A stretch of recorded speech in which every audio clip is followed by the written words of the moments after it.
After being together for 2.5 years, aspiring artist Ben is going through a breakup with his first real girlfriend Susie. She keeps yelling at him, but since he just stands there without reacting, she starts throwing things at him too. Ben is supposed to be concentrating on his last year of college, but he can't stop thinking about the breakup because he doesn't understand why it happened. It doesn't help that he must watch Susie flirt with a new guy during lunch, which makes him wonder if she had been cheating on him. His best friend Sean says he needs a rebound to feel better, but Ben has trouble trusting the advice of a guy who always has terrible luck with women. During art class, he starts drawing a beautiful classmate instead of the model and the teacher scolds him for it. Living in a student accommodation house means Ben shares the building with 120 people his age, so every night he hears them getting dirty. Tonight he can't sleep, so he decides to call Susie, waking her up. He apologizes to her and asks her to get back together, but she turns him down and mentions the new guy. Afterward, Ben still can't sleep and starts looking at his pictures with Susie. He considers burning them, but can't bring himself to do it. As days pass, Ben develops insomnia. He tries a bunch of methods to try to sleep, but nothing works, and even though he chooses different activities to keep himself busy, his thoughts keep going back to Susie. One evening he's getting snacks at the grocery store and notices that they're looking for employees for the night shift. He fills in an application and ends up zoning out during the interview, but he gets the job anyway. Now Ben can start using his insomnia to make some money. One of his co-workers is Sharon, the cashier, who is very nice and welcoming. One night she arrives late and their boss Jenkins scolds her, but Ben can't help noticing him getting a little handsy. The job ends up being pretty boring, so Ben keeps zoning out and staring at the clients, so Jenkins has to constantly scold him too. Sharon keeps her watch covered with tape and avoids looking at the store clock because looking at the time makes it feel slower. Ben's other coworker is Barry, who went viral on the internet once over a silly bicycle video. Since then he spends his nights at the store on his scooter. Barry and Matt are in charge of the meat section and spend their time making inappropriate jokes with the products. They also play pranks like putting naughty-looking shampoo bottles in women's baskets to see if they buy them to use as dirty toys.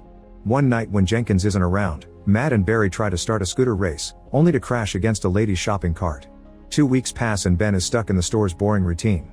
Desperate to find a way to make his 8-hour shifts feel shorter, he starts imagining that he can freeze time as if pausing it with a remote. He pictures himself walking among all the clients without being judged or stared at, but he can stare at the women he finds hot all he wants. While doing all this daydreaming, Ben also thinks about his past and how he became interested in capturing beauty with his art. When he was a child, his parents took in a foreign student who liked to walk around the house with no clothes on. Seeing her bare form woke something up in him, and back then he wished he could stop time to stare at her forever. Now he keeps imagining how useful it would be to be able to stop time. He could undress the store clients and draw them to his heart's content, admiring their beauty without reservations or judgment. He could fill a whole sketchbook just with random women doing their shopping, and he would make sure to fix their clothes afterward. Ben would also use the chance to play pranks, like putting Jenkins under falling objects. During the day, Sean visits Ben and gets him to talk about Susie, but Ben is tired because he's sharing the same feelings over and over, yet it doesn't help with his heartbreak. Ben and Sean grew up together, and when they were just kids, Sean showed Ben the dirty magazines he found under his parents' bed. This taught Ben a more artistic way of looking at the body and how certain parts looked up close. The boys got wood in their pants from looking at the magazines, so when Sean's mother caught them red-handed, she had thought they were into each other. Sean is a big fan of one-night stands, which he calls having a Natalie. The name comes from a teenage neighbor he knew as a kid, who would take money from guys in exchange for showing them her privates. At the store, Ben is victim of Barry and Matt's dumb pranks. The new employee Brian claims he knows martial arts and cleans by using special poses. When the guys mock him for it, Brian just slaps Matt. Ben is slowly developing a crush on Sharon and even shares his food with her while wishing he could freeze the moment forever. One night Ben is devastated to hear Matt ask Sharon out and she accepted. Matt starts making dirty noises about his plans for the date, so Ben has to walk away while remembering all the crushes he's had. His first one was a professional runner who he watched at Olympic events. He was attracted to her because she ran barefoot. His second crush was his biology teacher because Ben liked the very tight sweaters and pretty skirts she wore. The biggest crush of all had been a classmate named Tanya. One day she broke her arm and came to class with a cast, so Ben enjoyed watching her struggle with it or find ways to take care of her itch.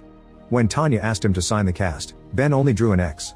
After the cast came off, her arm was covered in hair and the other boys mocked her for it. Ben comforted her and told her she was still beautiful, so she agreed to be his girlfriend. When Tanya asked him for their first kiss, Ben panicked and told her to meet him the next day. He was hoping that coming to school on a Saturday without anyone around would make the moment more romantic. However, Tanya didn't show up for the kiss and didn't come to class ever again because the family moved out of the country.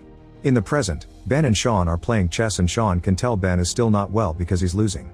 Ben shares the situation with Sharon and Sean advises him not to lose hope since only one date doesn't mean anything, but Ben knows Sean gets handsy on the first date, so his advice means nothing. The next day when the night shift begins, Matt tells the group all the details about his date with Sharon, including a description of her bare body. The conversation is interrupted by Jenkins, who announces they'll be playing a soccer match against the employees from another branch next weekend. When the day comes, Sharon shows up to support them and Ben has to watch how Matt keeps flirting with her.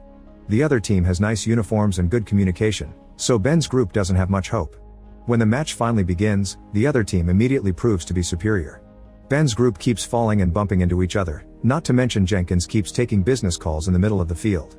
Their opponents sometimes play dirty, but the referee doesn't seem to notice and Ben's team has to stop Jenkins from beating him up.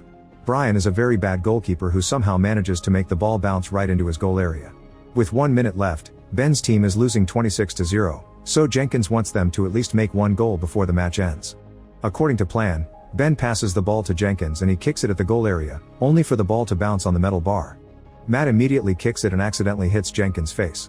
Tired of all this clowning, Ben imagines what it would be like to freeze this moment and walk out of the match to avoid the shame. He would stare at Sharon for a second before going for a drink, but the moment would be interrupted by a weird noise.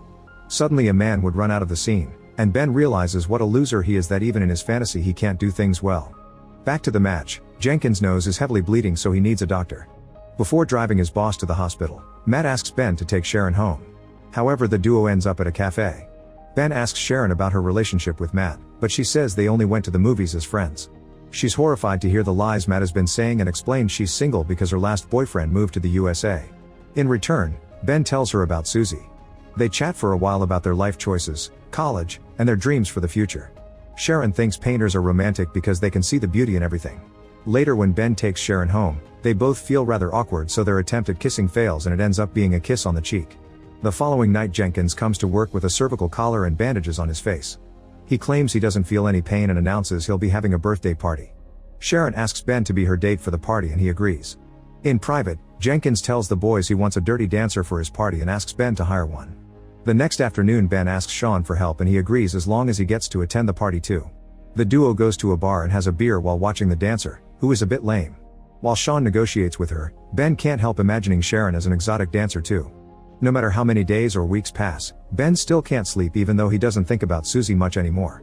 During his night shifts, he keeps imagining he has time-stopping powers, but now instead of looking at random women, he stares at Sharon and fantasizes about having all the time in the world to make hundreds of paintings of her. The night before the party, Sharon confirms they're going together and kisses Ben before leaving the store. This heals Ben's heartbreak and he can finally sleep again. The next day he gets a call from a gallery, saying they want to have his art. Ben gets excited, unaware this is another prank from Barry and Matt. Moments before the party, everyone starts getting ready and spends a ridiculous amount of time in front of the mirror. Ben picks Sharon up as promised, and Sean shows up with his current fling. To Ben's shock, Susie is at the party as well because Jenkins is her boyfriend's brother. They have an awkward but well-mannered greeting and Ben manages to ignore her without feeling bad. When the naughty dancer finally arrives, she offers a good show for Jenkins, but her bodyguard prevents him from touching her. Sean records the whole thing and when the dancer turns toward the camera, he realizes this is his old neighbor Natalie, so he invites her to stay for a drink. Meanwhile, Jenkins tries to kiss Sharon and invites her to his room. Sharon keeps turning him down, yet Jenkins still gets handsy. When he forced feeds her some popcorn, she spits it back into his mouth and leaves the room, not noticing Jenkins choking.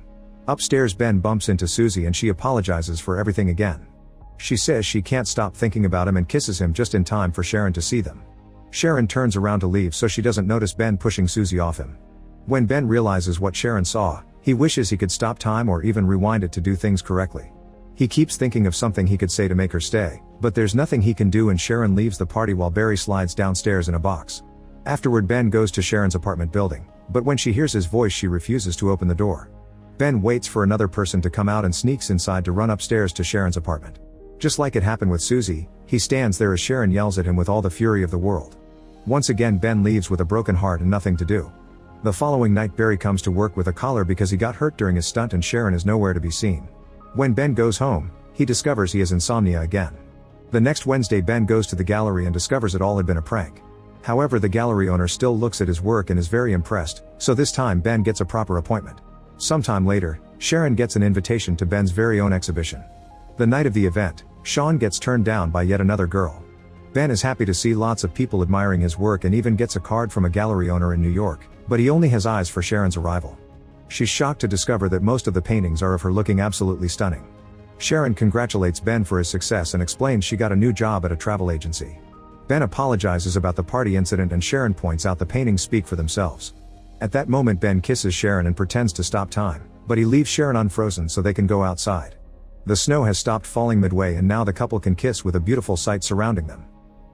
Make sure to subscribe and turn on notifications so you can watch more videos like this. Thanks for watching.